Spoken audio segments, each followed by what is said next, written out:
আসসালামু আলাইকুম ওয়া রাহমাতুল্লাহি ওয়া বারাকাতুহু। আপনারা কেমন আছেন ভাই? আলহামদুলিল্লাহি রাব্বিল আলামিন।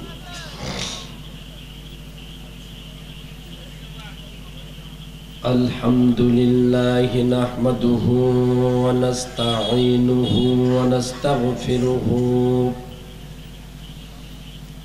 ونعوذ بالله من شرور أنفسنا ومن سيئات أعمالنا من يهد الله فلا مضل له ومن يضلل فلا هادي له ونشهد أن لا إله إلا الله وحده لا شريك له ونشهد أن سيدنا وسندنا وحبيبنا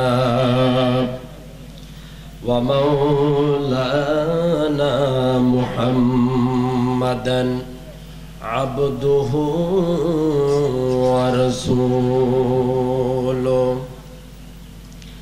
الذي أرسل رسوله بالحق بشيرا ونذيرا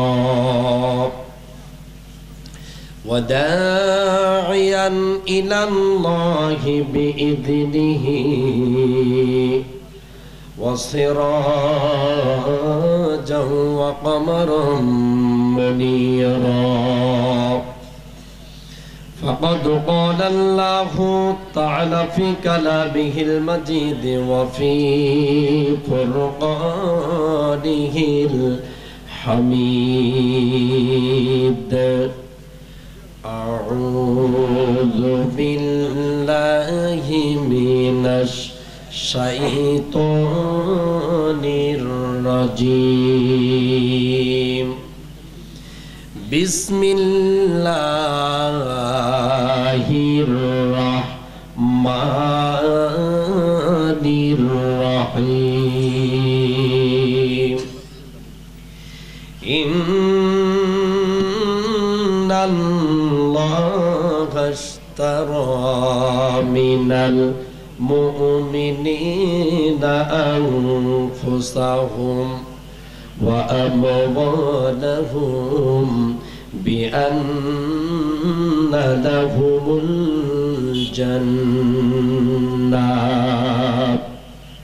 صدق الله المولانا العظيم أخلص دينك يكفيك الأعمال القليل رواه البخاري إن الله وملائكته يصلون على النبي يا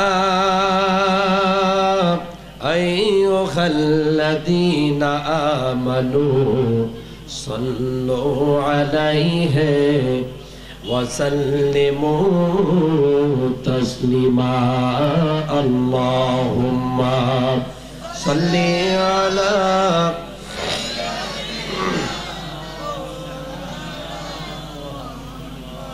وعلى علي سيدنا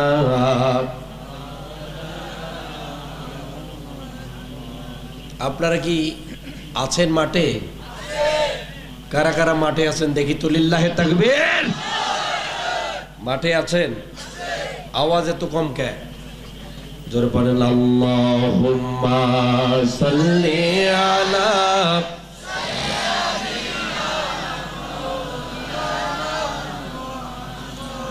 وعلى علي سيدنا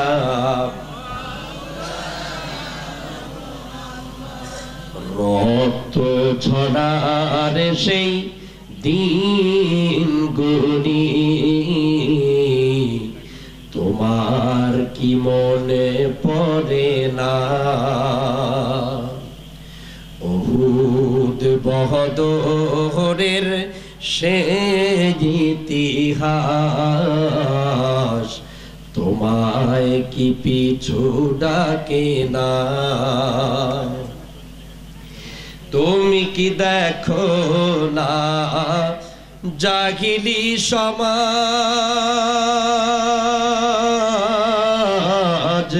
তোমার কি হয় না এতটুকু লাজ? তুমি কি দেখো না জাহিলি সমাজ?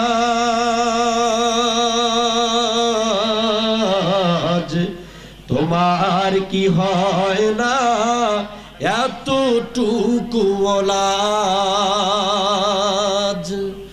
উহুদ বদরের সেই ইতিহাস তোমার কি মনে পড়ে না? রক্ত ঝরার সেই দিনগুলি তোমায় কি পিছু ডাকে না? আল্লাহুম্মা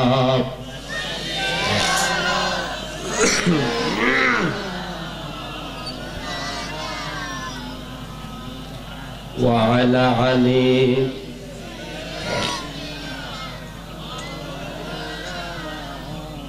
আওয়াজ দিয়ে পড়েন আল্লাহুম্মা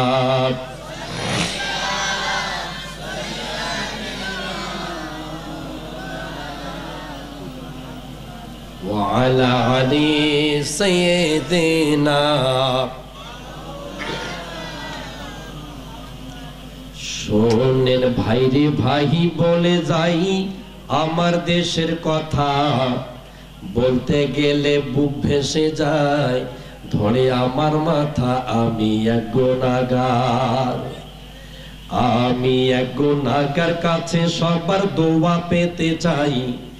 এক আল্লাহ ছাড়া অন্য কারো ভয় ভীতি মোর নাই। তাই তো ধরলাম কলম, তাই তো ধরলাম কলম। আমার জন্ম যদিও যায় দুঃখে, সারা জীবন বলবো কথা দেশবাসীর সুখে। চলি আসল কথায় যাব, যাব চলি আসল কথায়। প্রতি মাথায় আইছে ক্ষমতায়, ধর্মের বলে পুঁজি করে কেন্দে কেটে কয় একবার ক্ষমা চাই। একবার ক্ষমা চাহি, ভোট চাহি, সরকার যদি হই। আকাম কুকাম আর করুন না, আল্লাহর কিরা কই একবার সুযোগ দি। কথা বলেন ঠিক কিনা? একবার সুযোগ দিনে মেনে নিনে মাত্র একটি বার। সন্ত্রাসী করিব দমন, হইলে সরকার সেসব কোথায় গেল? সন্ত্রাসী হচ্ছে কিনা? সন্ত্রাসীদের দাপট বাংলার ভূখণ্ডে চলছে কিনা? চলছে না? উল্টো চাপ আবার মুসলমানদের উপরে চাপানো হয়। সন্ত্রাসীদের কর্মকাণ্ড দিদারচে চলছে। সন্ত্রাসরা রাস্তাঘাটে বুকের গোতাম ফুলিয়ে চলছে, মাথা উঁচু করে চলছে, মুসলমানদের ক্ষতি করছে, জীবন ধ্বংস করছে, মেরে দিচ্ছে। সেগুলোতে কোনো কথা নাই। আর মুসলমানরা শিশুর মতো সামান্যতম কোনো কাজ যদি করে, সেটাকে কেন্দ্র করে জঙ্গিবাদ হিসেবে আখ্যায়িত করে। কথা বলেন, কথা ঠিক কিনা? আরো জোরে বলতে হবে। যদি কথা বলেন তাহলে কিছু আজ কোরআন থেকে ব্যাখ্যামূলক কথা বলে যাব। যদি কথা বলেন, আমার কথার জবাবে যদি আপনাদের আওয়াজ পাই, তাহলে ইনশাআল্লাহ কিছু কথা বলবো। আজটা বলে জীবনের পরোয়া করে না। যেদিন মাঠে আসছে ওই দিন আল্লাহর রাহে জীবন কোরবান করে দিয়ে চলে আসছে। এ জীবনের হিসাব করে না। অতএব হক কথা ছাড়া আমি জেলাপির পেঁয়াজ দিতে পারি না। গোল আলু আমার কাছে নাই। যা বলবো সব টাটকা মাল, ডাইরেক্ট। কথা বলেন, কথা ঠিক কিনা? চলবে আলোচনা? দুহাত তুলে আল্লাহকে দেখাও, লিল্লাহি তাকবীর। চলবে?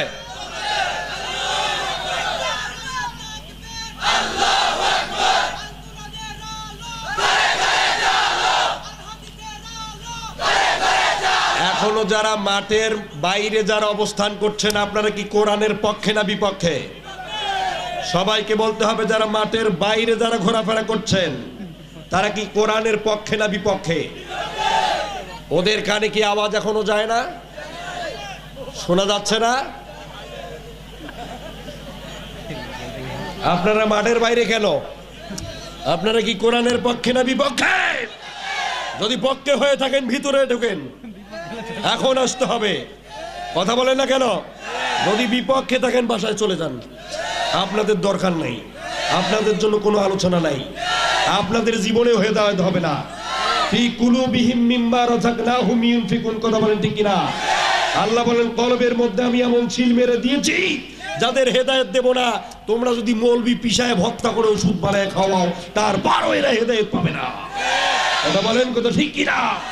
কারণ হেদায়েতের মালিক কে? আরো জোরে বলতে হবে। অতএব যদি হেদায়েত নেবার আশা থাকে, যদি কপালটা ভালো করতে চান, ভিতরে এসে ঢুকে বসে পড়েন।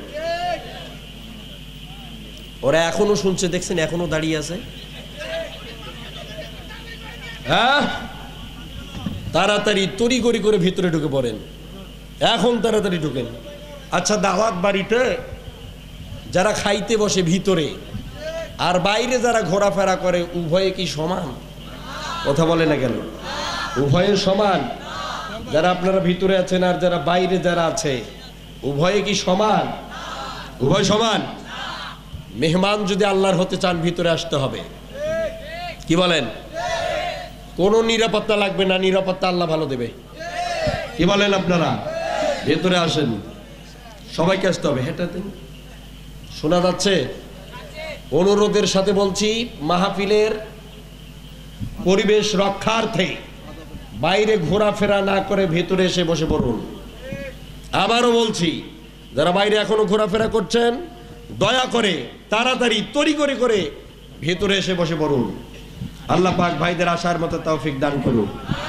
আরো জোরে বলেন, আরো জোরে বলেন। প্রিয় বন্ধুগণ, আমার সমস্যা নেই। আজকের এই বিশাল ঐতিহ্যবাহী তাফসিরুল কোরআন মাহফিল চকরিয়া উপজেলার অন্তর্গত পূর্ব বড় ভেউলা ইউনিয়নের ৬ নং ওয়ার্ডের অবস্থিত। আজকের এই বিশাল ঐতিহ্যবাহী তাফসিরুল কোরআন মাহফিলের সম্মানিত সুযোগ্য মুআজ্জাজ মোহতারাম মাননীয় সভাপতি হযরত মাওলানা শিব্বির আহমদ সিদ্দিকী, মহান আল্লাহ পাক আমার এই ভাইকে ইসলামের মেরুদণ্ড হিসাবে কবুল করুন। সভাপতি সাহেব কই? মাশাআল্লাহ, আলেমদেরকে সভাপতিত্ব দিবেন। কথা বোঝা যায়? আলেমরা সভাপতি হলে বক্তাদের সুবিধা হয়। কথা বোঝা যাচ্ছে? দেখেন না, এম হাসিবুর রহমান ভাইয়ের স্টেজে এক চেয়ারম্যান বেয়াদবের বাচ্চা তাকে দামিয়ে দিয়েছে। কথা বলছে না কেন? গাড়ি ভাঙে দিয়েছে, বক্তা ও শ্রোতা ডাইরেক্ট হত্যা করার হুমকি দিয়েছে। আপনার কথা বলছেন না কেন? কারণ কি, ওরে মূর্খের বাচ্চাদেরকে যদি সভাপতিত্ব দেন, ও তো কোরআন হাদিসের মর্ম কিছুই বোঝে না, ও বান্দরামি ছাড়া কিছুই জানে না। কথা বলেন কথা ঠিক কিনা? কোন বান্দর, কোন অসভ্য বেয়াদবকে স্টেজে সম্মানিত স্থানে আসন দিবেন না। মনে থাকবে, যারা সম্মানিত ব্যক্তিত্ব, যারা কোরআনের মর্ম বোঝে, কোরআনের শ্রদ্ধা সম্মান করতে জানে, তাদেরকে দিবেন। কথা বুঝাইতে পারি? বুঝতে পারছেন? যাই হোক, আজকের বিশাল তাফসিরুল কোরআন মাহফিলের সম্মানিত প্রধান অতিথি, একটু আগে আপনাদের মাঝে জনগণ মানুষের নন্দিত নেতা জনাব কামরুজ্জামান সোহেল ভাই, সভাপতি পূর্ব বড় ভেওলা ইউনিয়ন কৃষক লীগ ভাই, বলছেন স্টেজের ভিতরে দিনী প্রোগ্রামে দল মত নির্বিশেষে সবাই আমরা আল্লাহর গোলাম। কথা বলেন ঠিক কিনা? এখানে কোনো পার্থক্য বিভেদ নাই। এখন আমরা সবাই কার গোলাম? সবাইকে বলতে হবে, কোরআন যার বিপক্ষে আমরা যাব তার বিপক্ষে, কোরআন যার পক্ষে আমরা থাকবো তার পক্ষে, কোরআন আছে যার সাথে আমরা থাকবো, কোরআন নাই যার সাথে আমরা থাকবো না। কথা ঠিক আছে? কারা কারা রাজি আছেন দু হাত তুলে আল্লাহকে দেখাও আর একবার। আল্লাহ কবুল করুন। জোরে কানা আমিন। আরো জোরে বলেন আমিন। এরপরে প্রধান অতিথি জনাব মোহাম্মদ কামরুজ্জামান ভাই তো হয়ে গেছে, প্রধান মেহমান জনাব মোহাম্মদ জুনাইদ চৌধুরী ভাই, চেয়ারম্যান 1 নং বড় হাতিয়া ইউনিয়ন, লোহাগাড়া, চট্টগ্রাম। আমার ভাইকে আল্লাহ পাক ইসলামের মেরুদণ্ড হিসাবে কবুল করুন। আরো জোরে বলেন আমিন, জোরে বলেন আমিন। এরপরে আমন্ত্রিত অতিথি যারা দূর দূরান্ত থেকে কোরআন শোনার জন্য চাতক পাখির মতো অপেক্ষারত মুরব্বিয়ানে কেরাম, এবস্তে মুজাহিদ তারেক সাইফুল্লাহর উত্তরসূরি প্রিয় যুবক বন্ধুগণ, স্নেহের কচিকাঁচা বৃন্দ, পর্দার আড়ালে অবস্থানরতা আমার মা ও বোনেরা, দূরে এবং নিকটে যত দূর পর্যন্ত আজকের এই আলোচনার সাউন্ড যাচ্ছে তত দূর পর্যন্ত আর একটা বার ইসলামী রীতি অনুযায়ী সালাম পরিবেশিত করছি। আবারও বলছি, আসসালামু আলাইকুম ওয়া রাহমাতুল্লাহি ওয়া বারাকাতুহু। মহান রবের শুকরিয়া অর্থাৎ প্রশংসা গুণকীর্তন করতে যাচ্ছি। জোরে সোরে বলছি সাল্লাল্লাহু আলাইহি ওয়াসাল্লাম। আরো ধীরে বলেন সাল্লাল্লাহু আলাইহি ওয়াসাল্লাম। আমাদের দেশে সবটাই উল্টা, যদি বলেন জোরে কবে ধীরে, ধীরে যদি বলেন কবে আবার জোরে, ঠিক না? এখান থেকে প্রমাণিত সব জায়গায় উল্টে উল্টি, ঠিক কিনা? যাই হোক, এখন মহান মালিকের শুকরিয়া আদায় করলাম, রসুলের শানে দরবার একটাবার সংক্ষিপ্ত আকারে দরুদ পাঠ করতে যাচ্ছি। জোরে সোরে বলছি সাল্লাল্লাহু আলাইহি ওয়াসাল্লাম। সম্মানিত বন্ধুগণ, সময় তো আসলে খুব কম, 11টা বেজে গেছে। আমি বলছিলাম যে 10টায় দিবেন, 10টা থেকে 1টা পর্যন্ত চালাবো, বলছিলাম না? এভাবে আলোচনা করলে আমি তৃপ্তি পাই না, আমার ভালো লাগে না। আজকে তারিখ কত? কত? 12টার পরে হবে কত? প্রশাসন এসে যদি বলে যে অনুমতি দিছি 20 তারিখের, আপনি 21 তারিখে গেলেন কে?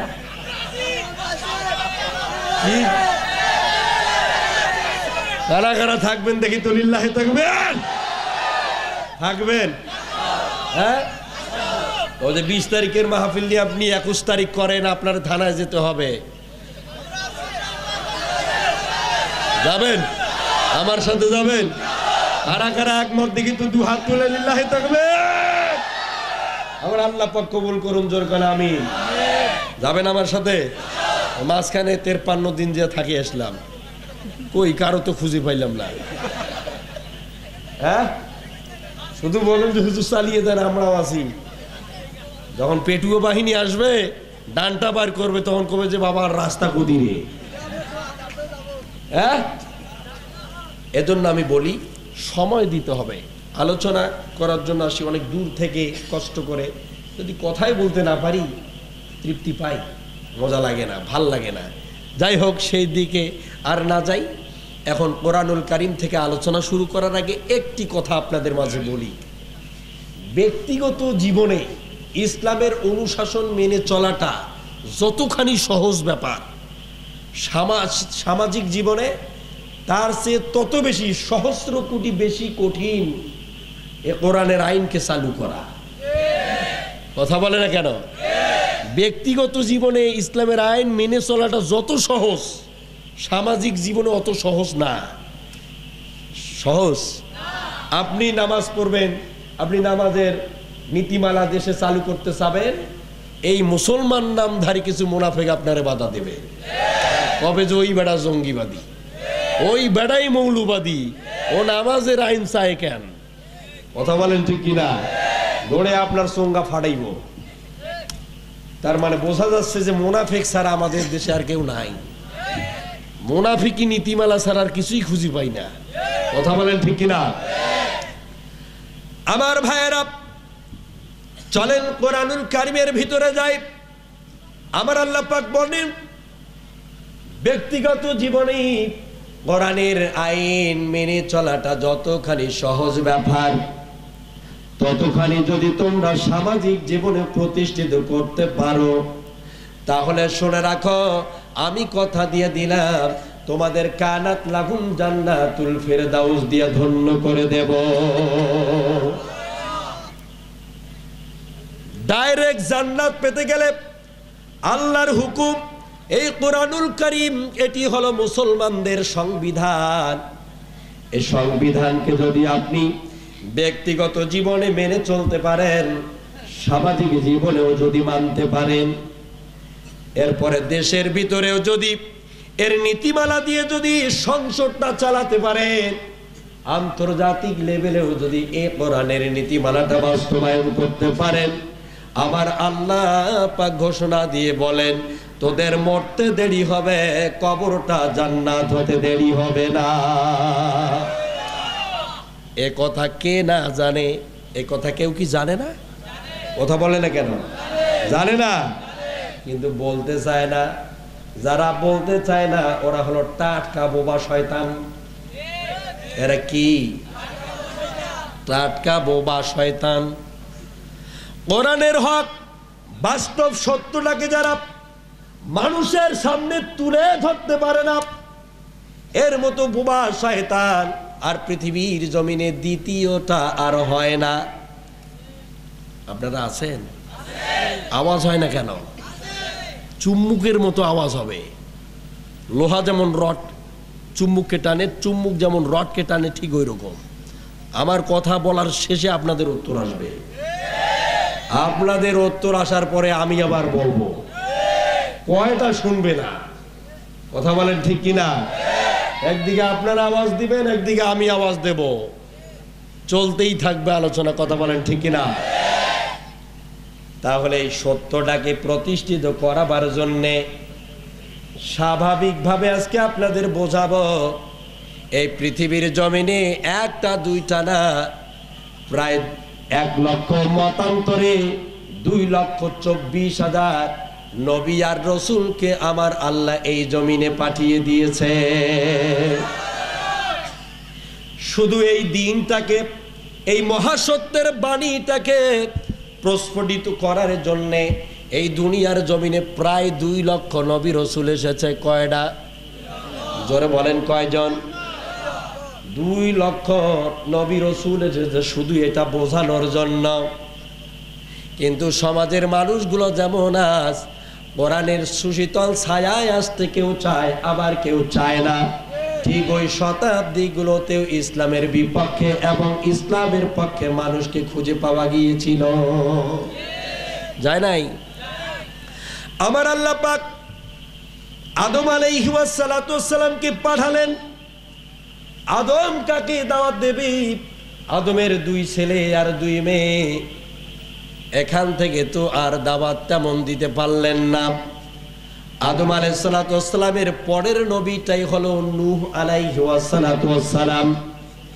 নূহ আলাইহিস সালাতু ওয়াস সালামকে পৃথিবীর জমিনে আমার আল্লাহ পাক পাঠিয়ে দিয়ে বললেন, নূহ রে, তুমি যদি তোমার শতাব্দীর মানুষগুলোকে এক আল্লাহর নীতিমালা, তার বিধান দ্বারা, তার হুকুম দ্বারা যদি চলাতে পারো, এদেরকে যদি তুমি ফেরাতে পারো, ওই রোডে যদি পরিচালিত করতে পারো, তাহলে ওই শতাব্দীর মানুষগুলোর কপালগুলো খুলে যাবে, ওরা সিরাতুল মুস্তাকিমের অধিবাসী হয়ে যাবে। নূহ আলাইহিস সালাতু ওয়াস সালাম দাওয়াত দেওয়া শুরু করে দিলেন।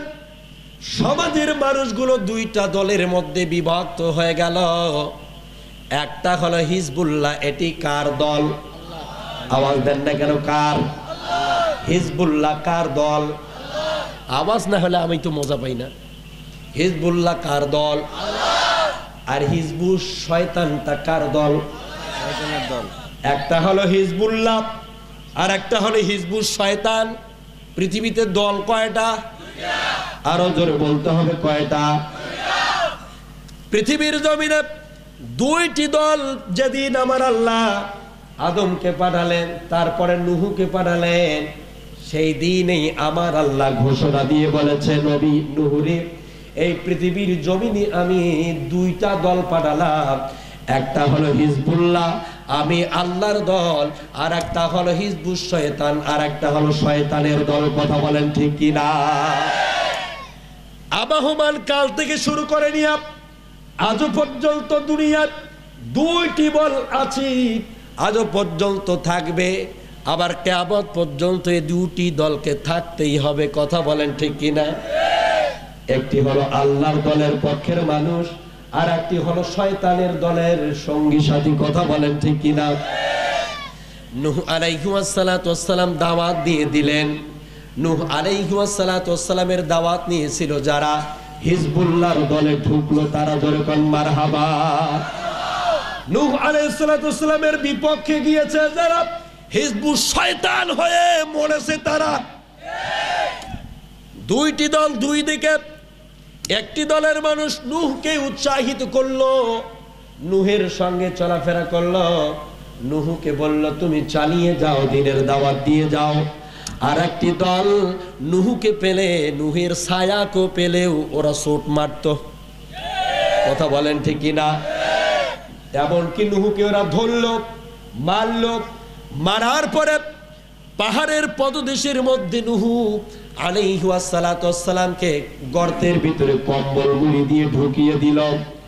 আবার আল্লাহ পাক বলেন, রে নূহ, এই দুনিয়ার শয়তানের বাচ্চাগুলো, তুমি যে আমার নবী, তোমারে এরা হত্যা করার জন্য সর্বাত্মক প্রচেষ্টা চালাচ্ছে। আমি আল্লাহ যদি ইচ্ছা করি তাহলে ওই জমিনের মধ্যে ওদেরকে মাটির সাথে মিশিয়ে দিতে পারি, কিন্তু না, আমি তা করব না। আমি দেখতে চাই তুমি তাদের বিরুদ্ধে দুর্বার কঠিন আন্দোলন করে বাঘের মতো জীবন যাপন করতে পারো কি পারো না।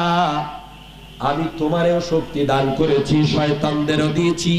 এই দুনিয়ার ময়দান হলো মুমিন এবং কাফিরদের যুদ্ধ করার বাসস্থান। কথা বলেন ঠিক কিনা? এই জমিনে হয় কাফেররা থাকবে, না হয় মুমিনরা থাকবে। হয় মুমিনরা থাকবে, না হয় কাফিরের বাচ্চারা বেঁচে থাকবে। এই জন্যেই আমার আল্লাহ এই দুনিয়ার জমিনকে মুমিনদের জন্য পরীক্ষার হল বানিয়েছে। সুন্দরবনে আপনারা ফলো করেন, আগে তো ডিসকভারি নামে একটি চ্যানেল চালু ছিল, এখন আছে কি? দেখবেন ওই বন জঙ্গলের ভিতরে যে বাঘ তার বাচ্চাকে লালন পালন করে, বাঘের বাচ্চা যদি দুর্বল হয়, শরীরে যদি তার শক্তি কম থাকে, দুর্বল, ও চলতে পারে না, ফিরতে পারে না, দেখবেন ওই বাঘটা তার সন্তানটার হাত পা ধরে ফাটাইয়া ফেলে। ফাটাই ফেলার কারণটা কি আপনি জানেন? বাঘের বক্তব্য হলো, আমি হলাম বাঘ, আমি হলাম টাইগার, আর আমার বাচ্চাকে অন্য প্রাণী, শিয়াল, কুকুর, এগুলো বানরেরা আমার সন্তান বাঘের বাচ্চাকে ফাটাবে, আমার চোখের সামনে ফাটিয়ে তার কলিজা বেঁকে খাবে। আমি বাঘ এটা সহ্য করতে পারবো না, আমি এটা কখনো সহ্য করতে পারি না। এজন্য আমি আমার নিজের সন্তানকে এক পা দিয়ে হাত একটা চিপে ধরে আর এক পা দিয়ে তার একটা পা ফাটাইয়া তার কলিজা খেয়ে আমি তৃপ্তি নেই। আমি কোন দুর্বল সন্তানকে রাখি না, কারণ আমার সন্তানকে আমার চোখের সামনে দাবিয়ে দেবে, মেরে দেবে। এই জন্য দুর্বল কোন সন্তান আমি রাখবো না। ও নিজের সন্তানকে নিজে ফাটায় ফেলে। দুর্বল যারা, তাদের জন্য এই জমিন নয়, যারা সবল তাদের জন্য আল্লাহ বলছে কাফিরদের বিরুদ্ধে জিহাদ করে সত্যটাকে প্রস্ফুটিত যদি করতে পারো, তাহলে মরতে দেরি হবে, জান্নাত পেতে দেরি হবে না। ইয়া আইয়ুহাল্লাযীনা আমানু হাল আদুল্লুকুম আলা তিজারাতিন তুনজিকুম মিন আযাবিন আলীম তুমিনুনা বিল্লাহি ওয়া রাসূলিহি ওয়া তুজাহিদুনা ফি সাবিলিল্লাহ বিআমওয়ালিকুম ওয়া আনফুসিকুম যালিকুম খায়রুন লাকুম ইন কুনতুম তা'লামুন। আমার আল্লাহ পাক বলেন, রে ঈমানদারেরা, আমি কি তোমাদের জন্য একটা ব্যবসার কথা বলবো? ইয়া আইয়ুহাল্লাযীনা আমানু, হে ঈমানদাররা, তোমরা যারা ঈমান এনেছো, আমি কি তোমাদেরকে তিজারতিন শব্দের বাংলা অর্থ হলো ব্যবসা। কেন আমার আল্লাহ এই জায়গার মধ্যে তিজারতিন শব্দ ব্যবহার করেছে আপনি জানেন? এই পৃথিবীর মানুষ কেউ না কোনো এক কাজের সঙ্গে জড়িত, অর্থাৎ কোনো ব্যবসার সাথে তার সম্পর্ক রয়েছে। কথা বলে না কেন? প্রত্যেকটা মানুষ এক একটা ব্যবসার সঙ্গে জড়িত আছে না নাই? এই কক্সবাজারে অনেক ইমানদার আছে, এরা ফ্যান্সি ডিল নামক ব্যবসা করে, এরা আছে না নাই? এরা আছে না নাই? ট্যাবলেট ইয়াবার ব্যবসা করে, আছে না নাই? এরপরে লোহাগাড়ার পাশে চকরিয়ায় লবণ উত্তোলন করা হয়, লবণের ব্যবসা আছে না নাই? কথা বলছে না কেন? এরপরে কক্সবাজারের সমুদ্র সৈকতের সামনে যে হোস্টেলগুলো, এগুলোতে আবার সিজনের সময় হোস্টেলের ব্যবসা আছে। কিন্তু এই হোস্টেলের ভিতরে কি হয় আপনারা ভালো জানেন। কথা বলেন ঠিক কিনা? ওই ব্যবসা 2 নম্বরই আছে না নাই? কথা বলছে না কেন? নারীদের দেহ ব্যবসা চলে কি চলে না? এদেরও ব্যবসা আছে। বৈধ ব্যবসা নেন আর অবৈধ ব্যবসা নেন, কোনটা হালাল ব্যবসা আর কোনটা হারাম ব্যবসা এরা কোনো দিকে তোয়াক্কা করে না। এরা শুধু মনে করে একটা ব্যবসা করলেই হয়ে গেল, ঠিক কিনা? আমার আল্লাহ পাক বলেন, ওরা হালালও বোঝে না, হারামও বোঝে না, এর কিচ্ছুই বুঝতে চায় না, তারপরেও ওরা কোনো না কোনো এক ব্যবসার সঙ্গে জড়িত। আমার আল্লাহ এই জন্যই তিজারতিন বলেছে, তুনজিকুম মিন আযাবিন আলিম। যদি তোমরা কেউ রে ঈমানদারেরা আমার দেখানো পথে ব্যবসা করতে পারো, তাহলে শুনে রাখো, তোমাদের জন্য আমি এমন একটি জান্নাত রেখে দিয়েছি, ওই জান্নাতের তল দেশ দিয়া ঝর্ণা ধারিত প্রবাহিত হবে পানি। জান্নাতটার নাম কি? আছেন আপনারা? স্টেজে আছেন? আছেন? তাহলে এবার দেখেন, আল্লাহ পাক নিজে বললেন তোমাদের একটা ব্যবসা করাই লাগবে, তা না হলে তোমরা কখনোই লাভজনক হবে না, কখনোই তোমাদের সফলতা আসবে না। তোমরা যতই কিছু করো না কেন, তোমরা বিফলতায় চলে যাবে। কথা বলেন ঠিক কিনা? এটা কার বক্তব্য? মনে হয় এটা বানাই কইলাম, আমি বানাই করছি। তুনজিকুম মিন আযাবিন আলিম, এই ব্যবসাটার পণ্য বিলার নাম কি আপনি জানেন? তুমিনুনা বিল্লাহি ওয়া রাসূলিহি ওয়া তুজাহিদুনা ফি সাবিলিল্লাহ। তুমিনুনা বিল্লাহ, এই ব্যবসার দোকানের মালের নাম হলো আল্লাহ। জোরে করে আল্লাহু আকবার। যদি ওই আল্লাহর পথে তার কথাকে বাস্তবায়ন করতে গিয়া তোমাকে চেষ্টা করতে হয়, করবা। প্রচেষ্টা যদি চালাতে হয় তাহলে প্রচেষ্টা চালাবা। যদি তোমার প্রচেষ্টা করতে গিয়া কোন মুসলমান নামধারী মুনাফিকের বাচ্চা আপনার যদি কখনো বাধা দেয়, তাহলে ওর আপনি হাত দিয়া বাধা প্রদান করেন। যদি সে মুখ দিয়া বাধা দেয়, আপনার তো মুখ আছে, আপনি আপনার মুখ দিয়ে তারে বাধা প্রদান করেন। যদি সে শক্তি প্রয়োগ করে, তাহলে আপনিও আপনার শরীরের শক্তিকে প্রয়োগ করে আপনি তার মোকাবেলা করেন। নাকি আঙ্গুল চুষবেন? আঙ্গুল চুষবেন? ঘরে বসে ইমানদারি হয় না, ঘরে বসে মুমিন হওয়া যায় না, মসজিদের ঘরের ভিতরে তাসবিহ টিপে ইমানদার হওয়া যায় না। আমার আল্লাহ পাক বলেন, যদি মসজিদের ভিতরে থেকে এ কোরআন বাস্তবায়িত হতো, তাহলে আমার নবীকে 27টা জিহাদের ময়দানে যাওয়া লাগতো না, উহুদের ময়দানে গিয়ে মার খাওয়া লাগতো না, বদরের প্রান্তরে গিয়ে আমার নবীকে রক্ত দিতে হতো না, মুতার প্রান্তরে গিয়ে জীবন দিতে হতো না, খন্দকের যুদ্ধে গিয়ে সাহাবীদের জীবন কোরবান করতে হতো না। নবীজি সাহাবীরা ল্যাব গায়ে দিয়া মাথায় দিয়ে ঘুমাতো, আর পরের দিনে এমনি এমনি ইসলাম কায়েম হয়ে যেত। কথা বলেন ঠিক কিনা? মসজিদের কোণে বসে তসবিহ নহে রে আর তোর হাতে আজ মানায় শুধু ঝকমকে তলোয়ার। কই রে খালি দোমর এসেছে নতুন বদর, কই সব দেখবি জবি নবীর মুজাহিদ। এখনো কি গাইতে হবে ঘুম ভাঙানো গীত তোদের, এখনো কি গাইতে হবে ঘুম ভাঙানো গীত, এখনো কি ঘুম ভাঙার গীত গাইতে হবে? আজ বিশ্বের যেই দিকে তাকান সেই দিকে মুসলমানদের শরীরের রক্ত, লাশের উপর দিয়া মানুষ পাড়া দিচ্ছে। কথা বলেন ঠিক কিনা? মিয়ানমারে তো একবারে পাইকারি রেটে মেরে দিল এই বৌদ্ধ সন্ত্রাসীর বাচ্চাগুলো। কথা বলে না কেন? ব্রিটেনে দেখেন মুসলমানদের রক্ত, চীনে দেখেন তাকিয়ে ওখানেও মুসলমানদের লাশ, আমেরিকায় দেখেন মার খায় মুসলমান। এরপরে আফগানিস্তান তো শেষে করে দিল বুশের বাচ্চা বুশ। কথা বলেন ঠিক কিনা? এরপরে আপনি যেই দিকে তাকাবেন সেই দিকে আজ মুসলমানদের রক্ত। আজ আর বসে থাকার সময় নাই। এখনো যারা বসে আছেন তাদের ঈমান বিফলে চলে যেতে পারে। তাড়াতাড়ি তরি করে করে সূরা সফের 9 থেকে 12 নম্বর আয়াতটা তাড়াতাড়ি দেখে নেন। তাড়াতাড়ি এই আয়াতগুলোর উপর ঈমান আনয়ন করেন। এই ঈমানের বক্তব্যগুলোর সঙ্গে জীবন যদি মিলাতে পারে, এই 2021 সালে আপনি হবেন সাচ্চা ঈমানদার। যদি না পারেন, আপনার চেয়ে বড় বেঈমান আর কেউ হবে না। হবে? ঈমানদার কাকে বলে তুমি জানো?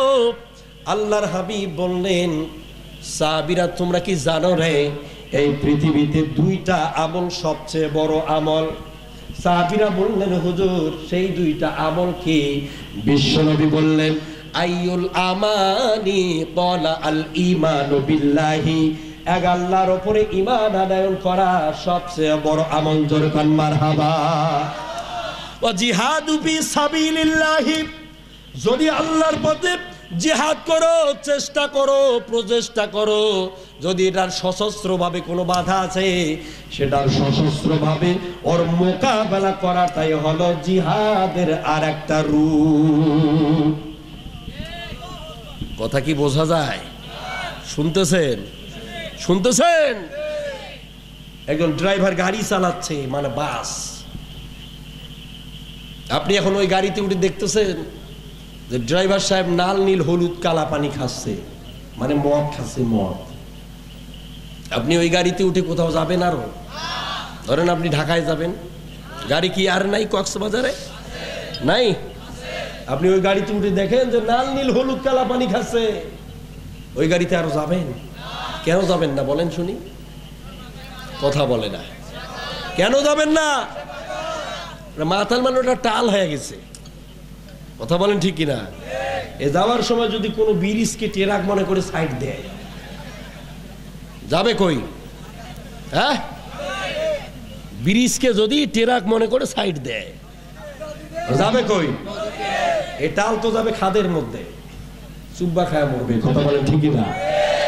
ও গাড়ির না যাওয়া অনেক ভালো হবে। কথা বলেন ঠিক কিনা? কারণ সময়ের চেয়ে জীবনের মূল্য অনেক বেশি। ঠিক না? ঠিক না? ওই গাড়িতে যাচ্ছে না। ড্রাইভার সাহেব সামনে হঠাৎ করে তাকায় দেখতেছে একটা অসালোক, মানে বয়রা কানে শুনে না, হরেন দিচ্ছে কিন্তু রোড থেকে সে বয়রা পলাচ্ছে না। পাশে কন্ডাক্টর বলতেছে, ওস্তাদ হয় আপনি একটা লোককে ডলি মারবেন, না হলে পাশে 10টা লোককে আপনি মারবেন, কোনটা করবেন বলেন?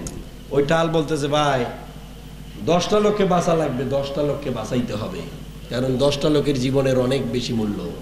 আর এক বেটাকে ডলি দিলামটা কি হইল? কি বলেন? কাছে গিয়ে হরন দিছে, ওই বয়রা লাভ দিয়ে খাদের মধ্যে মারছে দৌড়। ওই যে কন্ট্রাক্টর বলছে যে 10টা লোককে যদি বাঁচাইতে চান তাহলে ওই বয়রাকে ডলি দেওয়া লাগবে। আরে ড্রাইভারও গাড়ি ঘুরে খাদের মধ্যে লাগাই দিছে, খাদের মধ্যে টান দিয়ে দিছে, পিঠে ধরে ওই দোলার মাঝে খাদের মধ্যে ওরা ডলে দিয়ে মারি দিয়ে দিছে। ট্রাফিক এসে ধরে বলতেছে, এই বেটা জীবনে তো বহু অ্যাক্সিডেন্ট দেখছি, মানুষ রোডে অ্যাক্সিডেন্ট করে, তুই আবার খাদের মধ্যে দোলার মধ্যে কে? স্যার আমার তো কোনো দোষ নাই, আমার কন্ট্রাক্টর বলছে যে এই টসা বয়রারে ডলি দিলেই 10টা মানুষ বাঁচবে, এই জন্য ওই বেটারে খাদের মধ্যে পিঠে ধরে ওরা ডলে মারি দিছে, 10টা মানুষ যাতে বাঁচে। আমেরিকা বলছে দাড়িওয়ালা টুপিওয়ালা পাঞ্জাবি এলা এগুলো জঙ্গি, এগুলো সন্ত্রাসী। কোন খ্রিস্টান বান্দরদের কথা শুনে আজ মুসলমান বহির্বিশ্বে মুসলমানদেরকে পাইকারি রেটে মারা শুরু করে দিচ্ছে, এগুলো জঙ্গি আর সন্ত্রাসী। কথা বলেন ঠিক কিনা? জঙ্গি আর সন্ত্রাসী কারা? একটা পাগলও বোঝে বাংলাদেশের। জঙ্গি হচ্ছে তারা, এই অং সান সুচি মিয়ানমারে মুসলমানগুলোর কাম সারা করে দিল। টাটকা জঙ্গি, এটা টাটকা সন্ত্রাসী। যদি কেউ সন্ত্রাসী হয়ে থাকে, জঙ্গি হয়ে থাকে, আমেরিকার বুশ হতে পারে। কথা বলেন ঠিক কিনা? এরা হচ্ছে টাটকা টাটকা জঙ্গি। অপরাধ করবে ওরা, দোষটা পায় আমাদের উপরে। কথা বলেন ঠিক কিনা? কথা বলছে না কেন? চোর গেছে চুরি করার জন্য। চোর চেনেন? কথা শুনে না, চোর বোঝেন? চোর চুরি করতে গেছে, চুরি করতে গিয়া শাবল দিয়ে শিং কাটতেছে। শিং একটা দেয়ালে শিং কাটতেছে, দেয়ালে শিং কাটতে গিয়া চোরের গায়ে ওই দেয়ালের ইট খুলে চোরের গায়ে পড়ছে। চোর গেছে মারা। কি হয়েছে? চোর গেছে মারা। চোরের বউ সাবাল এখন ওই বাসায় এসে কয়, আমাদের স্বামী চুরি করিতে আসিয়াছিল আর আপনারা তারে পিটিয়া মারিয়া ফেলাইয়াছেন, অতএব এখন মারি ফেলার হত্যার মামলা। ঠিক আছে? মালিক পক্ষ এখন ভাবে যে এই বেটা তো জালেম রে, আমারে বাসা চুরি করতে আসছে, ওখানে পড়ে বেটা মরছে, এখন উল্টো আমারে মানুষ মারি ফেলার মামলা ঢুকাচ্ছে। কেমন হচ্ছে না? এজন্য মালিক বলতেছে করিটা কি, এই দোষটা কার উপরে চাপাই? আমার কথা কি বুঝতে সুবিধা হয়? মানে বোঝা যায়, কিন্তু আই নো বুঝি আপনাদের 100-র মধ্যে 99% কথা আই নো বুঝি, 100-র মধ্যে 90টা। ভাইয়া মুই কি কইতে আসি আপনারা বুঝছেন? ভাইয়া বুঝছেন? আচ্ছা, ট্রাই করে নিলাম যে বুঝে কি না। তো চোর যেহেতু মারা গেছে, মালিক এখন ভাবতেছে এখন তো আমাকে মারি ফেলার, হত্যা করার মামলা দিবে, করিটা কি? অসুবিধা হচ্ছে আপনাদের? করি কি? ওই বাসার মালিক এখন ভাবতেছে দেখো তো তাড়াতাড়ি কারে এই দোষটা চাপে দেওয়া যায়, বাঁচতে তো হবে নাকি, বাঁচা তো লাগবে। এই জন্য খুঁজতে খুঁজতে খুঁজে পাইছে মিস্ত্রিকে। যেই বেটা মিস্ত্রি আমার বাসা ইট গাঁটছে, ওই বেটারই দোষ। ও কিভাবে ইট গাঁটছে? যে চোর শিং খুঁড়তে চোরের গায়ে পড়ে চোর মরে। ঠিক আছে? ওরে খুঁজে বের করছে, মিস্ত্রিটা ধরে নিয়ে আসছে, করছে এই বেটা তোর ফাঁসি। কেন? তুই কেমন করে ইট গাঁথান গাঁটছস বেটা? চোর শাবল দিয়ে শিং খুঁড়তে গিয়ে চোরের গায়ে ইট খুলে পড়ে মরে, তোর ফাঁসি। এটা কি বলেন? মিস্ত্রি বুঝতে পারছে যে এ বাড়ির মালিক হচ্ছে জালেম। এবারের মালিক কি? জালেম। মিস্ত্রি বুঝতে পারছে। মিস্ত্রি বলতেছে জাহাপনা ক্ষমা করবেন, আমার কোনো দোষ নাই, আমি তো মিস্ত্রি, আমি তো গাঁথতেছিলাম, যে আমার জোগাইল্লা ছিল, জোগাইল্লা বালু আর সিমেন্ট যে একখানে করে, ওই বেড়া মনে হয় বালু আর সিমেন্ট দিতে কম বেশি করছে, যার কারণে কাজটা একটু কম হয়েছে। কথা বলে ঠিক কিনা? খুঁজে বার করছে, ওই বেড়া জোগাইল্লা কই ধরে নিয়ে আয়। আনি বলতেছে তোর ফাঁসি। কেন? তোর ফাঁসি। কারণ কি? যে বালু আর সিমেন্ট কিভাবে মিশাইছো? চোর শাবল দিয়া শিং কাটতে গিয়া পড়ি মরছে, তোর ফাঁসি এই জন্য। এও তো আমার জীবন বাঁচতে দিবে না। জোগাল্লা এখন ভাবতেছে এ তো মারিয়ে ফেলাবে আমারে, বাঁচতে দিবে না। সঙ্গে সঙ্গে ভাবে বের করে নিছে যে জাহাপনা আমার কোনো দোষ নাই, আমার বাড়ির, আপনার বাড়ির যে হাতিটা ছিল না, হাতির যে মাউথ ছিল লোকটা, ও হাতিরে ওই সময় বের করে নিয়ে আসছে, আর হাতির গলার মধ্যে ছিল ঘুঘুরা। ও আওয়াজ বেশি হয়েছে, ওই আওয়াজে কি বাজছে আমারে আপনার মিস্ত্রি কয় বাল্টে কি দিতে বলছে আমার মনে নেই, আমি স্পষ্ট বুঝি নাই। কত থাকে কি দিয়ে ফেলাইছি আমি বলতে পারতেছি না। আমার কোনো দোষ নাই, ওই হাতির মাউতকে ধরলে সব সলভ হবে। এবার ওরে ছাড়িয়ে দিছে, দিয়ে এবার হাতির মাউতকে খুঁজে বের করছে, খুঁজে বের করে বলতেছে তোমার ফাঁসি। হাতির মাউতকে কি কয়, আমার দোষ কি? কয় হাতি বার করছে যে এই জন্য তোর ফাঁসি। হাতি তো আমি প্রতিদিনই বাড়ি করি। কয় আজকের জন্য স্পেশাল ভাবে তোর এইটা অপরাধের কারণে তোর ফাঁসি। কয় একটু বুঝিয়ে বলেন। কয় যে ওই হাতির গলা ছিল ঘুঘুরা, আওয়াজ দিছে বেশি, এই জন্য এই অবস্থা।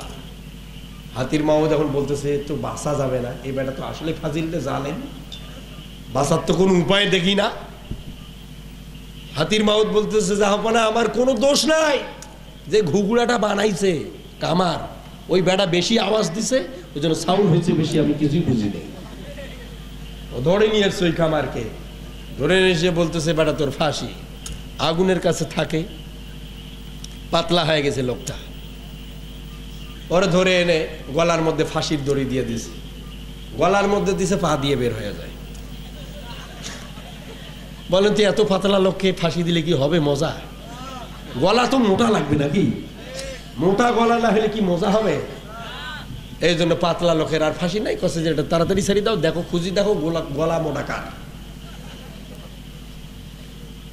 ওই দেশে একজন পীর সাহেব ও তার মুরিদ, এরা দুজনে ওই দেশে আসছে। ও দেশে 5 টাকাতে সব মিলে, ঘি মিলে, তেল মিলে, সবে মিলে 5 টাকাতে, কোনো জিনিসের পার্থক্য নাই, তারতম্যতা নাই। পীর সাহেব কইতেছে বেটা এই দেশে যেহেতু কোনো জিনিসের পার্থক্য নাই, সমান, এদেশে আসলে বিচার ব্যবস্থা ভালো নয়, এখানে থাকা যাবে না, তুই থাক। মুরিদ করছে যে হুজুর আপনি যান, আমি আসি, আমি অল্প টাকায় সব জিনিস পাবো, খামু আর মোটা হবো। কি কর? খাইছে, খায়াটা মোটা হয়েছে, গলা মোটা হয়েছে, ওইটারে গিয়ে ধরছে, ধরে বলতেছে তোর ফাঁসি। অপরাধ কি? কয় তোর অপরাধ তোর গলা মোটা। দোষটা কি ছিল? হ্যাঁ, গলা মোটা, এই জন্য তোর ফাঁসি নিয়ে আসছে। আসার পর বলতেছে তোর ফাঁসি, ফাঁসির দড়ি আর গলায় পরাও। ঠিক আছে, ফাঁসির দড়ি এখন গলায় পরাবে। ওই সময় হাউমাউ করে কান্না শুরু করে দিছে, আমার ছেড়ে দেন, কেন মারতেছেন? হুজুর আমার বলছিল যে এই দেশে কোনো বিচার নাই, এটা জালেমের রাজ্য, এখানে কোনো বিচার নাই, জালেমগিরি ছাড়ার কিছুই দেখি না। ওরা জিজ্ঞাসা করতেছে তোর কি শেষ কোনো ইচ্ছা আশা আছে নাকি? বলতেছে হ্যাঁ আছে। সেটা কি? কয় আমি হুজুরের সাথে দেখা করতে চাই। ওই যে হুজুর, যে হুজুর চলে গেছে, হুজুর রে খুঁজে বের করা হলো। হুজুর চলে আসলো, আসার পর হুজুর রে ওই মুরিদ চিৎকার করে বলতেছে হুজুর আপনি বলেছিলেন এটা হলো জালেমের রাজ্য, এখানে কোনো বিচার হবে না, এখানে সত্য মিথ্যার দ্বন্দ্ব ওয়াল টাইম লেগে আছে, সত্যের বিপক্ষে এরা সব সময় লেগে থাকে হুজুর। আজ আমি ঘি খেয়ে খেয়ে, অল্প টাকায় ভালো জিনিস খেয়ে খেয়ে মোটা হয়ে গেছি, আমার কোনো দোষ নাই। হুজুরকে নিয়ে আসা হলো, হুজুরের সামনে ওই মুরিদ বলে দিল হুজুর আমার একটাই অপরাধ, আমি বেশি খাইয়া গলাটা একটু মোটা হয়েছে, এই জন্যই আজ আমার ফাঁসি, আমারে বাঁচান। বিশ্বাস বলতেছে মুরিদ রে শোন, তোরে আমি বাঁচাবো, তবে একটা বুদ্ধি আছে, যখন তোরে ফাঁসি দিতে যাবে তখন আমি তোরে ধাক্কায় ফেলায় দেব, দিয়ে বলবো আমারে ফাঁসি দিয়া দেন। আর যখন আমারে ফাঁসি দিতে যাবে তখন তুই আমারে ধাক্কায় ফেলায় দিয়া বলবি আমারে ফাঁসি দেন। শুরু হয়ে গেল নাটক, কঠিন নাটক শুরু হয়ে গেল। মোশাররফ করিম ফেল, নাটক শুরু হয়ে গেছে। যখন হুজুর এসে দেখি মুরিদ রে ও জম টুপি পরিয়ে দিয়েছে, কালো কাপড় মাথার মধ্যে পরিয়ে দিয়েছে, গলার মধ্যে ফাঁসির দড়ি ঝুলিয়ে দিয়েছে জল্লাদ, তখন দূর থেকে দৌড় দিয়ে এসে হুজুর ছাত্রের ধাক্কায়া দিয়া বলে জাহাপনা বেয়াদবি মাফ করবেন, আমারে তাড়াতাড়ি ফাঁসি দিয়া দেন, আমি এই ফাঁসি নিয়ে মরতে চাই। হুজুরকে যখন দিতে যায় ছাত্র দৌড় দিয়ে এসে ধাক্কায় দেয়, দিয়া বলে না মশাই আমারে দিয়া দেন, তাড়াতাড়ি দিয়া দেন, দেরি করবেন না, কেন অপেক্ষা করছেন, কার জন্য, আমারে ফাঁসি দিয়া দেন। হুজুর আর এই পীর সাহেবের মুরিদের যখন এই কাহিনী নাটক শুরু হয়ে গেছে, জাহাপনা বলতেছে, জল্লাদ ওরা দাঁড় করাও, থামাও, এখন আর ফাঁসি হবে না। আমি জানতে চাই, মানুষের ফাঁসির কথা বললে ওরা কান্না করে, চিন্তায় চিন্তিত হয়, কিন্তু এদের ফাঁসি দিতে চায়, এরা হাসে আর এরকম নাটক করতেছে কেন একটু দেখি। জিজ্ঞাসা করতেছে, কি ব্যাপার, তোমাদের ফাঁসির কথা শুনে তোমরা ফাঁসি নিয়ে মরতে চাও কেন? মানুষের ফাঁসি দিতে চাইলে মানুষ অবাক হয়, সেন্সলেস হয়ে যায়, জ্ঞান হারিয়ে ফেলে, চিন্তায় চিন্তিত হয়, কঙ্কাল হয়ে যায়, শরীরের মধ্যে কিছু থাকে না, তাদের কোনো অস্তিত্ব খুঁজে পাওয়া যায় না। কিন্তু তোমাদের এই অবস্থা কেন? পীর সাহেব বলতেছে, হুজুর এটা কখনোই বলা যাবে না। আমি রাতের বেলায় স্বপ্নে দেখেছি যে কাহিনীটা ঘটেছে, হুজুর আপনি আল্লাহর হস্তে তাড়াতাড়ি আমারে ফাঁসি দিয়ে মারেন। জাহাপনা বলতেছি, এখন বলতে হবে, কি দেখেছো তুমি? পীর সাহেব বলতেছে, হুজুর বলা যাবে না, আমারে যদি আপনি মেরেও ফেলেন তারপরও বলা যাবে না, আমি বলতেই পারবো না। এবার প্রেশার ক্রিয়েট করা হলো, ব্যাপারটা কি, সে ঘুমে কি দেখেছে একটু জানা দরকার। প্রেশার ক্রিয়েট যখন করা হয়েছে, পীর সাহেব বুঝতে পেরেছে জাহাপনার এই কথাটা শোনা দরকার। তখন এবার পীর সাহেব ঘোষণা দিয়ে দিলেন সবার সামনে যে, আজ রাতের বেলা আমি স্বপ্নে দেখলাম এই রাজ্য থেকে যেই লোকটা ফাঁসি নিয়ে মরবে, ও মরতে দেরি হবে, জান্নাত যেতে দেরি হবে না। জাহাপনা ঘোষণা দিয়ে দিল, এতবার তোমার স্পর্ধা, আমার দেশ থেকে তুমি আমার আগে জান্নাত যাবা, আমার দেশ থেকে তুমি আগে আমার আগে জান্নাত যাবা। এই জান্নাতের জন্য তসবিহ ধরি, এই জান্নাতের জন্য ঘুমটা পড়ি, এই জান্নাতের জন্য তাহাজ্জুদ গুজারি হয়, এই জান্নাতের জন্য হজ করি, এই জান্নাতের জন্য কত কি কথা বলে, ঠিক কি না? সেই জান্নাত তোমরা একটা সাধারণ লোক হয়ে আমার আগে যাবা, সেটা কখনো হতে দেওয়া যায় না। জল্লাদকে ঘোষণা দিয়ে দিলেন। জাহাপনা বললেন, এ আমার বাসার খাস কামরার যারা প্রশাসনের দায়িত্বে আছো নিয়োজিত, তাড়াতাড়ি তড়িঘড়ি করে ওদের ফাঁসি দেওয়ার দরকার নাই, আমার গলায় তাড়াতাড়ি জমির টুপি পরা, আর আমারে তোমরা ফাঁসি দিয়া ঝুলান্টি করে মারো, আমি জান্নাতে যাই। আজ যারা বিনা কারণে অকারণে আলেমদেরকে আমৃত কারাদণ্ড দেন, আল্লাহ না করুন কোনো একদিন এমন সময় আসতে পারে রে, সামান্য কিছুর জন্য ঝুলান্টি হয়ে মরা লাগতে পারে।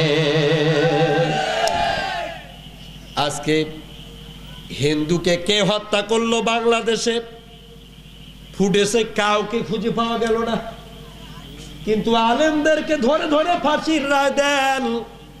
দুজন কোরআনের পাখিকে নতুন করে ধরে তাদের ফাঁসির রায় দিয়েছে। আমার বন্ধুগণ, ফাঁসির রায় শোনার পরে এ যুবকরা হাসতে হাসতে ওরা আল্লাহর জান্নাতে যেতে চায়। এমনটা হয় না? যদি আপনি অপরাধ না করেন, আপনারা যদি অপরাধী বানা হয়, আপনার মরতে দেরি হবে, আপনার জান্নাত দেরি হবে না। আমার ভাইরা, আমার আল্লাহ জন্য বলেন, ভালো করে শুনে নাও, ইন্নাল্লাহা আশতারা মিনাল মুমিনিনা আনফুসাহুম ওয়া আমওয়ালাহুম বিআন্না লাহুমুল জান্নাহ। আবার আল্লাহ পাক বলেন, হে ঈমানদারেরা শোনো, আমি তোমাদের জান আর মালটাকে কিনে নিয়েছি শুধু আমার জান্নাতের বিনিময়ে। কিসের বিনিময়ে? মুমিনদের জানমাল আল্লাহ কিনে নিয়েছে কিসের জন্য? জান্নাত দেওয়ার জন্য। তো মুমিনদের বিনা কারণে অকারণে যদি জেল হয়, জরিমানা হয়, ফাঁসি হয়, মৃত্যু হয়, তো হাসবে না তো কাঁদবে? হাসবে না তো কাঁদবে, তো হাসারই কথা।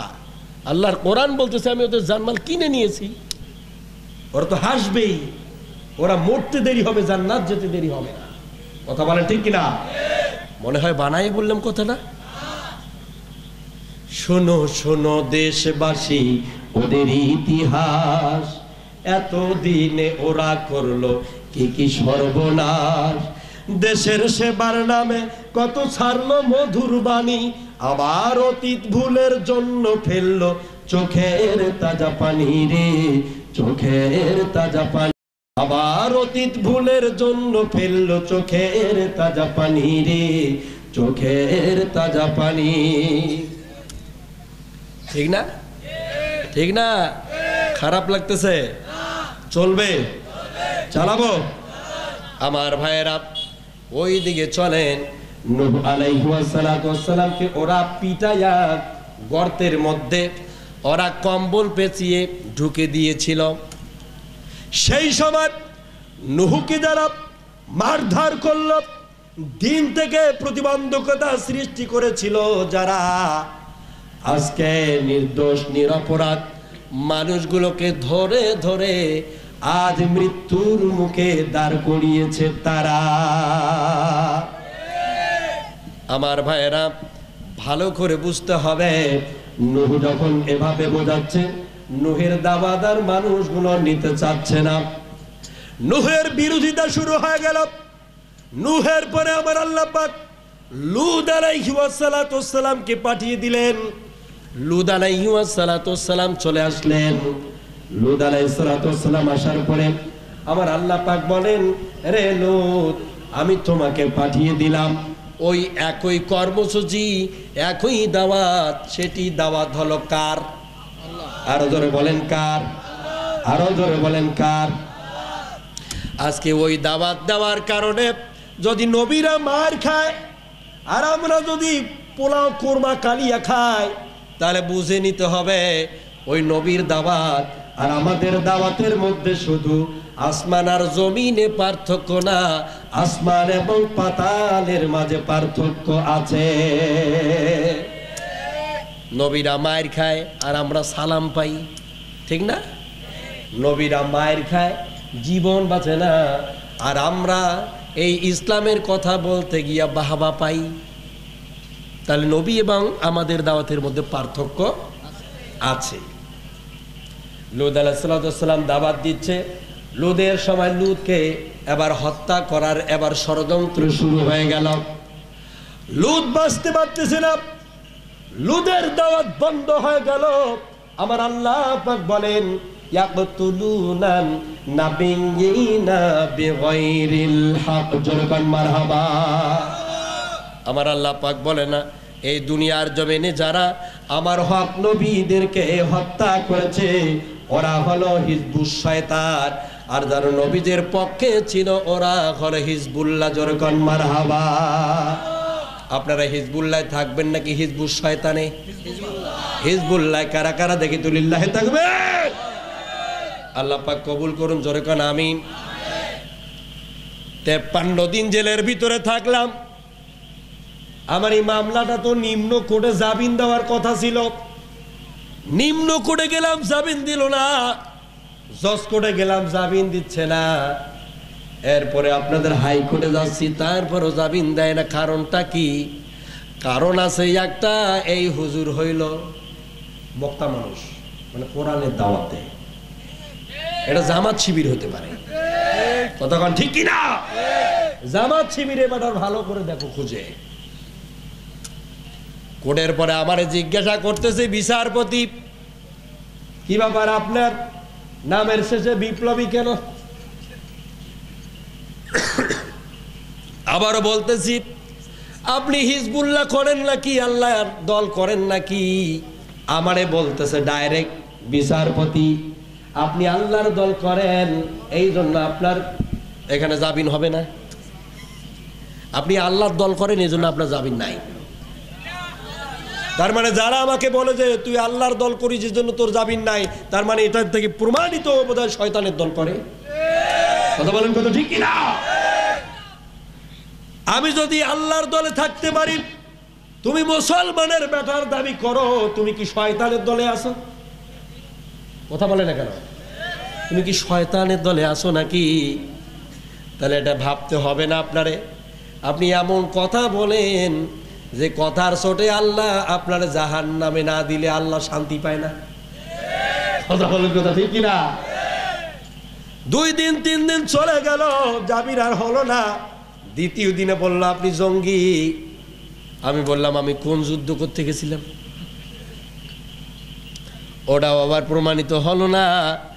যদি আজকে নিজের দিকে ঘুরে তাকায় তাহলে বাংলাদেশের মুসলমানগুলোর সবার মামলা হামলার কাহিনীগুলো বোঝা যায়। আর নিজের মামলাটার দিকে তাকালে পরে বুঝতে পারি বাংলাদেশে যারা ওয়াহিদুক মামলাগুলোর মধ্যেই হয়রান পেরেশানি হয়ে যাচ্ছে, ঠিক ওই রকম এই বাংলার ময়দানে প্রত্যেকটা মুসলমানদের উপরে জালেমরা আঘাত দিয়ে চলছে। এজন্য বারবার বলি, হামলা এবং মামলা দিয়ে গদি রাখা যায় না। গণদুশ্মন নেতাদেরকে আর এই বাংলার মানুষ চায় না। কথা বলেন ঠিক কিনা? আমার আল্লাহ পাক বলেন, ভালো করে শোনো মুসলমানেরা, মুমিনদের মৃত্যু অবশ্যই হবে। সেটা যেন জ্বরে না হয়, সেটা যেন ডায়াবেটিসে না হয়, সেটা যেন তরপায়া মরা না লাগে। এটা যেন আল্লাহর কোরআন বলতে গিয়া, তার কথাকে বাস্তবায়ন করতে গিয়া যদি একবার মৃত্যু হয় রে, আমার আল্লাহ পাক বলেন আমি ওরে বড় জান্নাত দিয়া ধন্য করে দেব।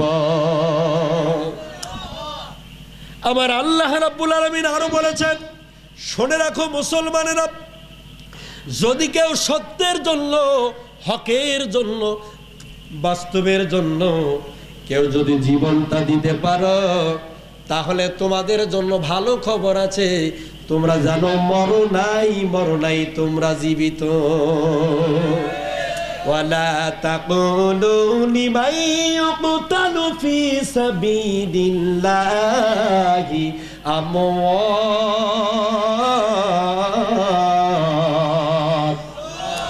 বাল আহইয়াউ ওয়ালাকিন লা তাশউরুন। আমার আল্লাহ পাক বলেন, যারা হকের জন্য, সত্যের জন্য, বাস্তবের জন্য যারা এই জীবনটাকে বিলীন করে দিল, ওরা মরে নাই, ওরা যেন জীবিত। ওরা আমার পক্ষ থেকে রিজিক পায়। জোরে কর আল্লাহু আকবার। ওরা আমার পক্ষ থেকে রিজিক পায়। এবার বলেন তো, রিজিক, টাকা পয়সা, খাবার দাবার, এগুলো মরা মানুষের দরকার নাকি জীবিত? কথা বলে না কেন? জীবিত। জোরে বলেন। আল্লাহ পাক বলেন, ওরা আমার পক্ষ থেকে রিজিক পায়, ওরা আমার পক্ষ থেকে খাদ্য পায়। ভালো করে শুনে রাখো, ওদেরকে আমি আল্লাহ রিজিক দান করে দিই। দিনের পথে যারা দিয়ে গেল প্রাণ, মৃত্যু বলো না ওরা খোদার মেহমান। বন্ধু, মৃত্যু বলো না ওরা খোদার মেহমান।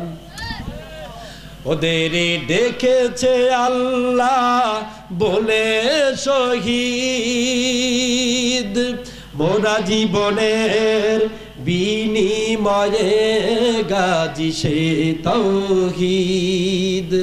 ওরা তো মোর সারা দিনে যে বেকার, মৃত্যু বলো না ওরা খোদার মেহমান। মৃত্যু বলো না ওরা খোদার মেহমান। ঠিক না? ওরা কার মেহমান?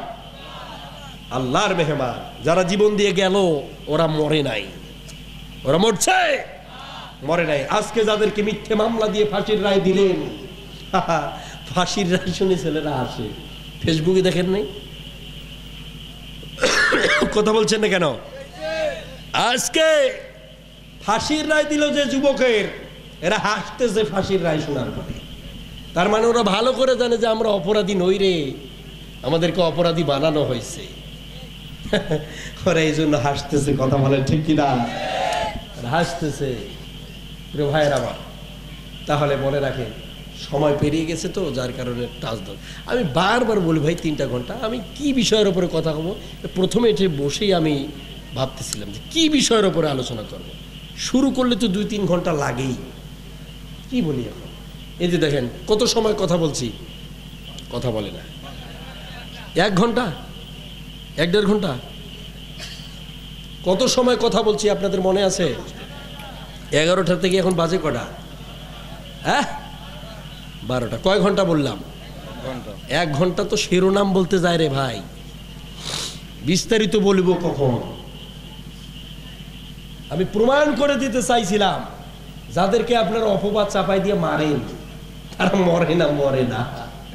আপনারা মনে করেন মারি ফেলাছি রে, মারি ফেলাছি, না, ওরা মরে নাই, ওরা জীবিত। ওরা পরকালে তোদের এই অবস্থা বাম করে ছাড়ে দেবে। ওরা আল্লাহর কাছে পারমিশন নিয়ে বলবে, আল্লাহ ওরা যেভাবে আমাদেরকে হত্যা করেছে সেই ক্ষমতা পাওয়ার আমারে দেন, আমি আজ জনগণ মানুষের সামনে তাদেরকে ওইভাবে হত্যা করব। তারা রক্তমাখা শরীর নিয়ে হাসর ময়দানে দাঁড়াবে। আল্লাহ বলবে, যাও, যে অপরাধে তোমাদেরকে হত্যা করেছে তোমরাও তাদের ওইভাবে হত্যা করো। কথা বলেন, কথা ঠিক কিনা? জঙ্গি তো তোমরা সমাজের মধ্যে উশৃঙ্খল বিশৃঙ্খল সৃষ্টি করো, আবার মুসলমানদের উপরে এই দোষারোপগুলো চাপাও, এর বিচার আল্লাহ করবে। কথা বলেন, কথা ঠিক কিনা? সম্মানিত বন্ধুগণ, আলোচনা এখনই শেষ করতে বলছে, আরো আগে বলছিল কিন্তু আমি তারপরও চালাচ্ছিলাম, এখনো তৃপ্তি পাইনি আলোচনা করে। আমি অনুরোধের সাথে বলছি, এলাকায় আসলে 3টা ঘন্টা আমার জন্য রাখবেন, তবে আলোচনা হবে, ঠিক আছে? আমার অসমাপ্ত আলোচনাকে এখানেই সমাপ্তি করে দিলাম। ওয়াখির দাওয়ানা আনিল হামদুলিল্লাহি রাব্বিল আলামিন। আসসালামু আলাইকুম ওয়া রাহমাতুল্লাহি ওয়া বারাকাতুহু। আল্লাহুম্মা আমিন। রব্বানা যালামনা আনফুসানা ওয়া ইল্লাম তাগফির লানা ওয়া তারহামনা লানাকুনান্না মিনাল খাসিরিন। রব্বুল আলামিন কোরআন থেকে বিভিন্ন প্রেক্ষাপটের উপরে বাস্তব আলোচনা করছিলাম। রব্বুল আলামিন আরো তো 2টা ঘন্টার প্রয়োজন ছিল। আল্লাহ মজা করে এদেরকে বুঝিয়ে দিয়ে আজকে তেমন কোনো কথা বলতে পারি নাই। যতটুকু খুশি হয়ে আপনি সওয়াব দান করবেন, বিশ্বনবীর রওজা মোবারকে সওয়াবগুলো পৌঁছিয়ে দাও। আল্লাহ তাআলা যেই যুবকেরা সুন্দর করে সুন্দর একটা পরিবেশ সাজিয়ে কোরআন শোনার জন্য রব্বুল আলামিন আমাদের সকলকে একত্রিত করেছে, এই যুবকদের পিতা মাতার কপালগুলোকে তুমি ধন্য করে দাও। রব্বুল আলামিন যে ভাইয়ের বাসায় বসে খেয়েছি, রব্বুল আলামিন আল্লাহ তাআলা যথেষ্ট আদর যত্ন করে খাওয়িয়েছেন। আল্লাহ তাআলা দয়া করে তারে তুমি ইসলামের জন্য কবুল করে নাও। আল্লাহ তাআলা এই কক্সবাজারের মানুষেরা, চকুরিয়ার মানুষেরা কোরআন বেশি ভালোবাসে, কোরআনের আলোচনা শুনতে বড় মজা পায়, কিন্তু আজকে তাদেরকে সেভাবে বলতে পারি নাই। রব্বুল আলামিন সময় সংকীর্ণতার কারণে যতটুকুন বলতে পেরেছি, আর এতটুকুনের মধ্যে যদি তুমি রাজি আর খুশি হয়ে থাকো, আমাদের কলিজার টুকরা বিশ্ব নবীর রওজা মোবারকে সওয়াবগুলো পৌঁছিয়ে দাও। আল্লাহ তাআলা এই মাহফিলটির সভাপতি, সেক্রেটারি, সদস্য বৃন্দ, আমন্ত্রিত উলামায়ে হাজরাত, দূর দূরান্ত থেকে কোরআন শোনার জন্য যারা এসেছিল, আল্লাহ তাআলা তাদের মন মতো আজকে তেমন কোনো বলা হলো না। আল্লাহ আজকে যতটুকুন বলা হয়েছে, বক্তা ও শ্রোতা উভয়কে আমল করার মতো তৌফিক দান করে দাও। আল্লাহ তাআলা অবিচার বেবিচার জুলুম থেকে তুমি আমাদেরকে বাঁচিয়ে দাও। মুসলিম উম্মাহকে ইহুদি খ্রিস্টান যান্ত্রিক সভ্যতা থেকে নিরাপত্তা বের করে দাও। রব্বুল আলামিন আমাদের স্ত্রী পুত্র সন্তানদেরকে তুমি হেদায়েত দান করে দাও। যুবকগুলোকে তুমি ইসলামের মেরুদণ্ড হিসাবে কবুল করে দাও। ইয়া শাহাদাত গাহে উলফত মে কদম রাখনা, লোগ সমঝতি হ্যায় আসান হ্যায় মুসলমান হোনা। রব্বুল আলামিন বিশেষ করে আমাদের দেশের উপরে তোমার রহমতের কামনা করছি। এই করোনা নামক অভিশাপ থেকে তুমি আমাদেরকে হেফাজত করে দাও। রব্বুল আলামিন সব রকমের আপদ বিপদ বালা মুসিবত থেকে তুমি আমাদের নিরাপত্তা বের করে দাও। তাকাব্বাল মিন্না إنك أنت السميع العليم وتب علينا إنك أنت يا مولانا العظيم سبحان ربك رب العزة عما يصفون وسلام على المرسلين الحمد لله رب العالمين واجعل آخر كلامنا عند الموت لا إله إلا الله محمد رسول الله